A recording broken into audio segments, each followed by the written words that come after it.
এসে যাই 45 আর সেখান থেকে আজকে এই কমিউনিটিতে এসে সব থেকে যেটা ভালো নিজের সম্পর্কে ভালো কিছু ভাবতে শিখেছি, নিজের লাইফস্টাইল বদলেছি, ফুড হ্যাবিটস বদলেছি, আর একটু একটু করে আমি 100% এনার্জি ফিরে পেয়েছি।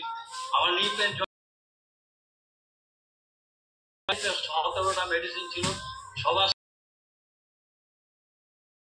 ঘুমের মেডিসিন না হলে ঘুমোতেই পারতাম না। আমি 100% ফিট অ্যান্ড ফাইন আছি। আজকে আমি নিজে মাসে অন্তত 15 দিন আমি আমার ক্লাবে নিজে এক্সারসাইজ করাই এবং আমি